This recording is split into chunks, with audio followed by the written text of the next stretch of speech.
Daddy, matulamsik pala to. Daddy, matulamsik. Ay!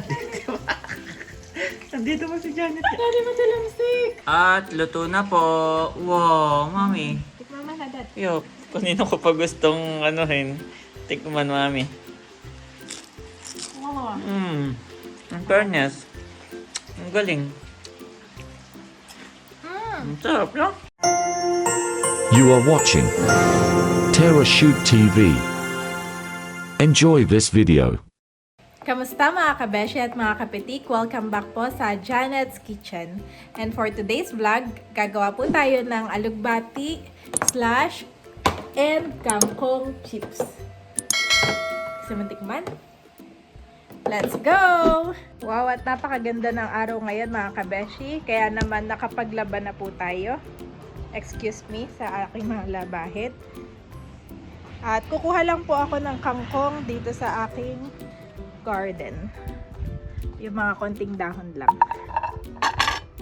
Nakakuha na po ako ng kangkong, dahon ng kangkong sa ating Janet's Garden. At nakakita ako ng mga okra. Pipitas na rin ako ng mga okra mga kabeshi. Wow, ang laki nito. Pipitasin na natin. Eto, mga na-harvest ng mami sa Janet's Garden. At gagawa tayo ng kangkong. Ito mga dahon ng kangkong. Kailangan ng mami yan. At saka gagamit din tayo ng alugbati. Kangkong, alugbati chips. Ito ang ating mga ingredients. Siyempre, kangkong at alugbati. Meron din tayong all-purpose flour. Ayan, dami. Eggs. Pero ang kailangan ko dito ay egg white lang. Pepper, cornstarch, at saka salt. Etong alagbati mga kabeshi, tatanggalan ko lang po ng dahon. Katulad nitong kangkong. So eto mga kabeshi, nagupit ko na po ang ating alugbati. At meron na din po dito ang dahon ng kangkong. At sinamahan ko din po dito ng dahon ng kangkong.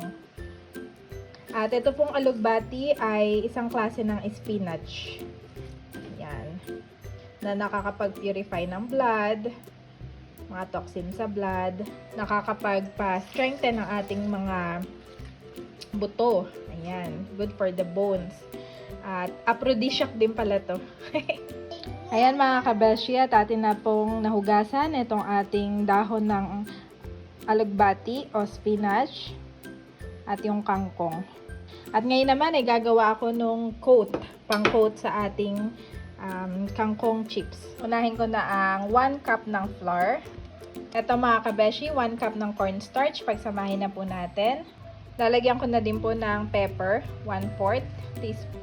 Tapos po ay 1/4 teaspoon ng salt. Tapos ay mga kabeshi, lalagay ko na po ang ating egg whites. Wala po yung yellow. Ayan mga kabeshi, nailagay ko na po ang ating egg whites. At itong cold water. 1 cup din. Dapat ay pare-parehas yung consistency niya. Kung 1 cup lahat, edi 1 cup yung flour, 1 cup yung cornstarch, at saka po 1 cup din ng ating cold water. At paghaluin lang po ang mga ingredients. Ayan mga kabeshi, at hinahalo na po natin ang ating mga ingredients. Ito yung consistency. Sa tingin ko ay kulang sa tubig, kaya dadagdagan ko po ng tubig. Dinagdagan ko ng konti yung tubig mga kabeshi. At haluin ko lang po ng mabuti. Tinikman ko, kulang pa siya sa salt. So, dadagdagan ko ng konting salt saka pepper. Ito na ha, ang mixture ng ating pang-coat para sa ating kangkong chips. At dahil mahilig po ako mag-experiment, nilagyan ko rin po ng garlic and pepper. At saka itong, hindi ko alam kung paano bigkasin, cayenne pepper. Ayan. At i-deep fry na po natin. Ayan, halong-halo na po yan. Ito ang ating mixture. At ang maingay po sa background ay ang aking baby undress na inaalagaan ngayon ni Daddy Kapitik. Mukhang okay naman po yung consistency niya sa akin. Hindi masyadong labnaw at hindi rin masyadong buo-buo. Dudurugin ko lang yung aking cayenne pepper na hindi pa natutunaw.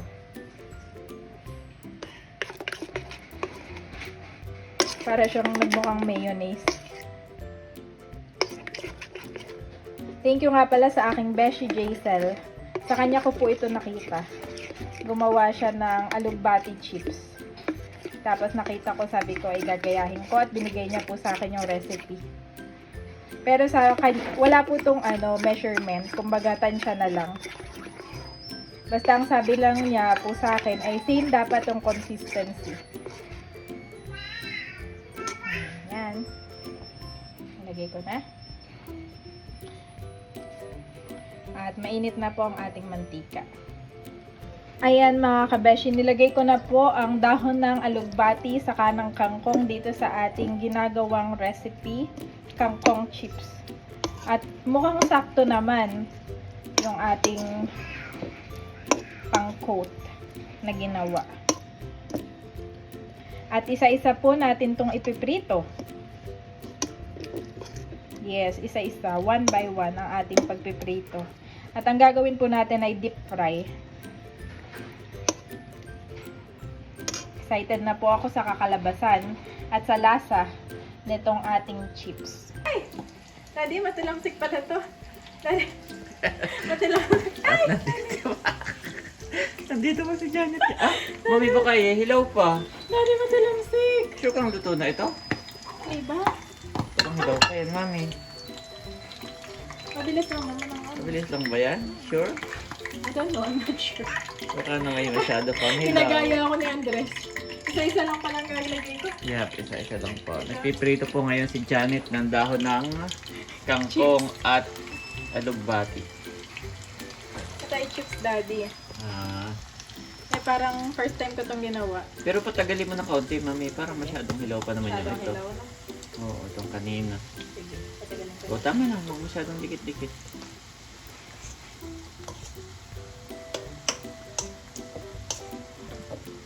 Tatawa ako. Yep, oops. Baka nasusunog naman. Kailangan mo. Ang hirap ng ano niya, no? Kailangan meron akong temperature. Yep.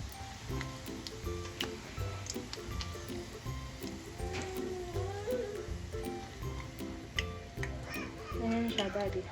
Hindi naman hilaw. Andres, dyan lang. Patingin ko hindi naman siya.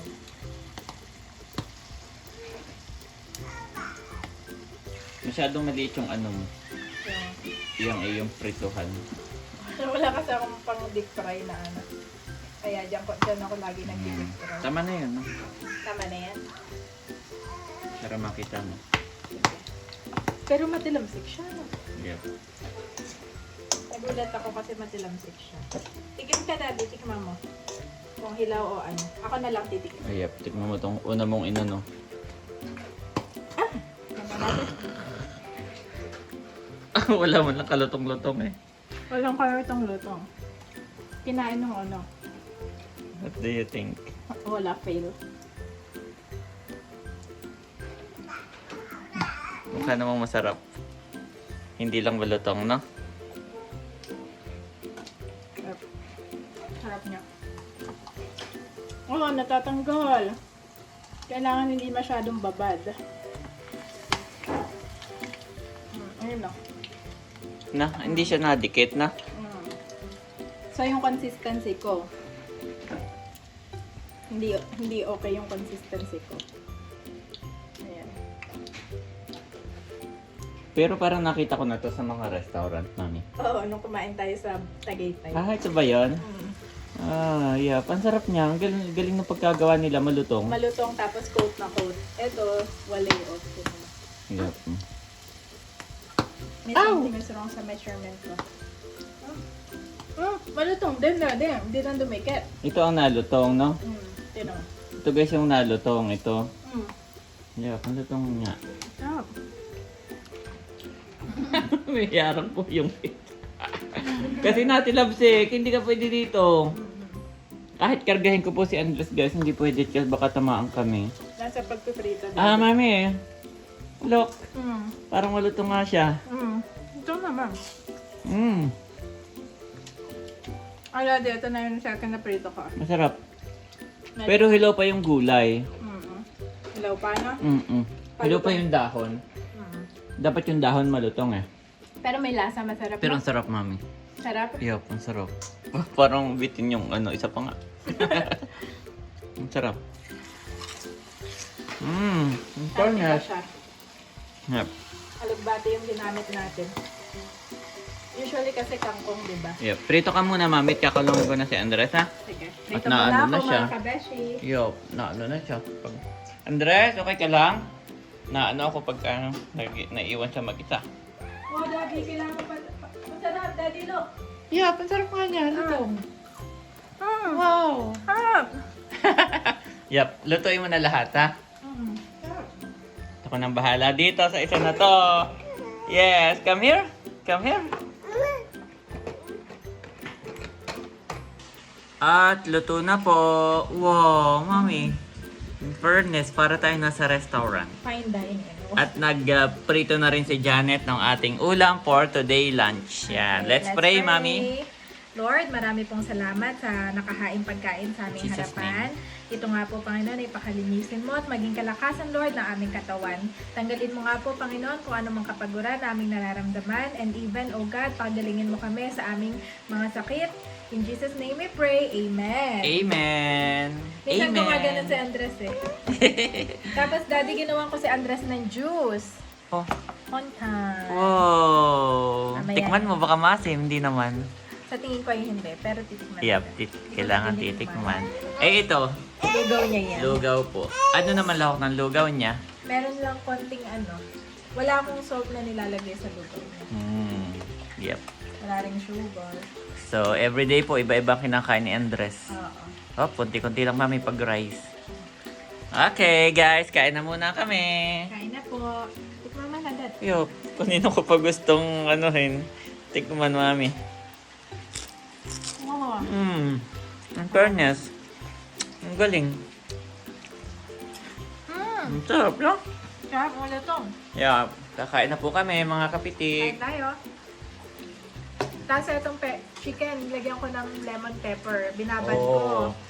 Tikman mo na lang. Yup. Tapos kung ano yung pang-coat nito, doon ko nilagay sa chicken. Yan yung orange, mami. Tamis, Daddy, tinikman ko na. Hindi maasim. Itsura niya.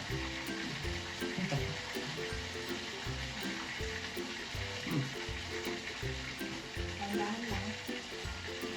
Oh, sarap. Sarap? Lang, Sarap. Piniprito pa ako din. Sarap. Sarap.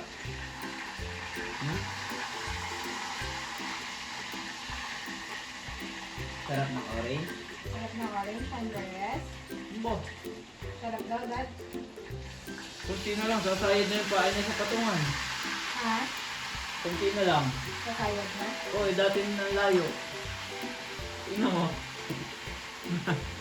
Kami po ay nagutom na. Kaya hindi na inantay lahat ng naprito. Sarap nito man. Sarap na. Yan yung lagi mong nire-request sa akin. Natagal na. Pero anong sausawan nito? Wala, yan lang. Oh, Gusto mo ba may sasawan? Sukan sasa. yun naman yung sinasawa na yung dere. Gusto niyo tikman yung ano?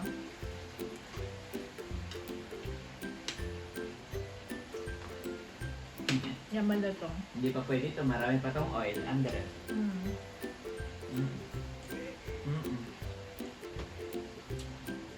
Itong lugaw niya ay plain lang to. Pero sabi naman ni Doc, pwede mo lagyan ng konting sugar or asin para may lasa lang. No? Pero konti lang. Dada. Pero si Anders po ay sinanay ni Janet na kahit matabang kinakain, no? Hanggang mag 1 year old lang siya, Daddy. Tapos pag 1 year old na siya, siguro kahit may yung konti lang.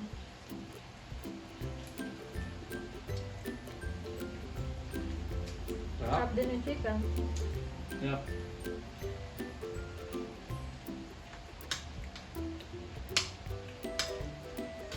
Sarap.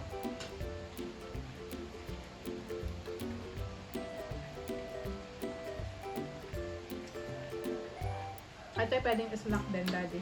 Appetizer, snacks, no? Excited ka na ba, Mami, sa Singapore?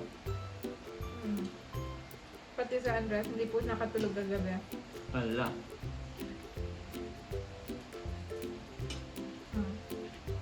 Ay, naantok na nga. Antok na yan.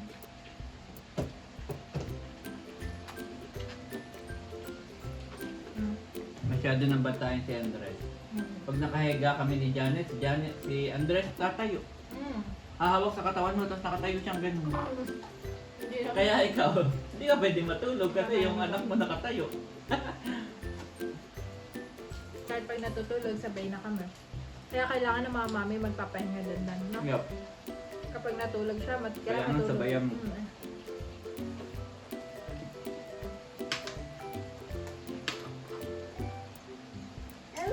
Mm-mm.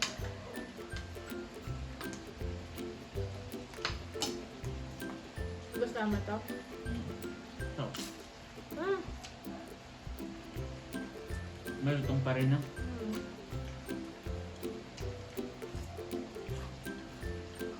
So, nagpapalutong talaga sa kanya yung nilagay mo.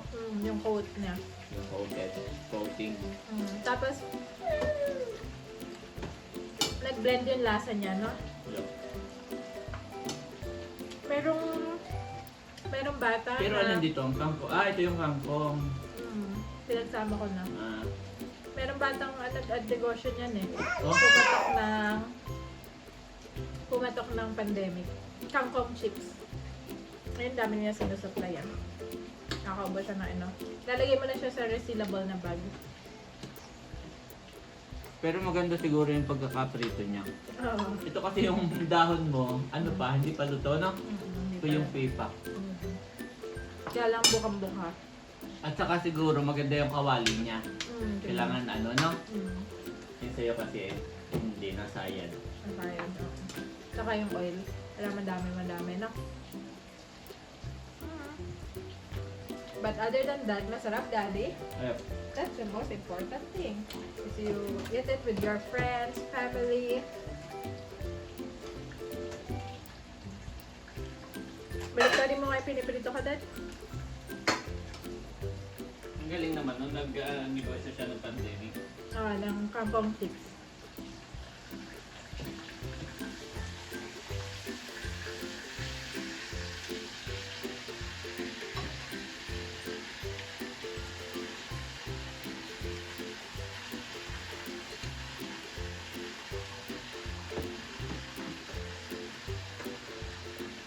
Sarap din itong chicken.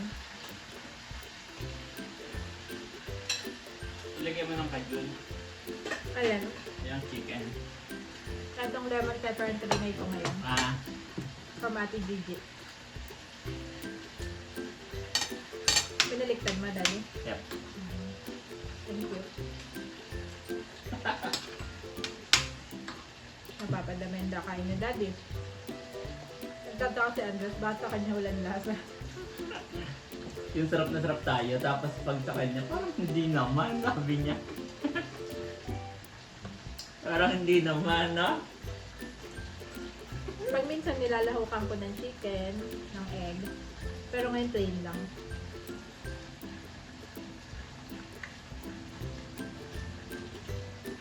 Pero at yung kanin pa lang, carbo na yun para sa kanya, no? Maganda may protein din. Sarap. Andiyan na si Daddy. May nakagat akong dahon na malutong. Nagulat lang kasi ako nang puputukan siya. Siguro may tamang oras to. Ito, ayan, ilaw pa. Pero may nakagat ako kanina, dahon lang, malutong. Lumulutong talaga siya yung dahon.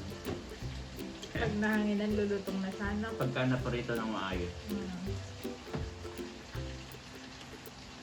Ito, maano to eh. Yeah. Ito yung una yata. Tag.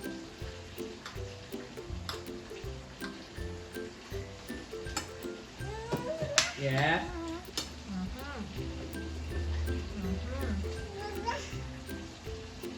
So, yun lang mga kapitik. Salamat po sa inyong panonood. muli, continue to like and subscribe our YouTube channel. Thank you. God bless you all. Bye-bye. God bless everyone. Kain lang muna kami. Nagmukbang na ng ponkan.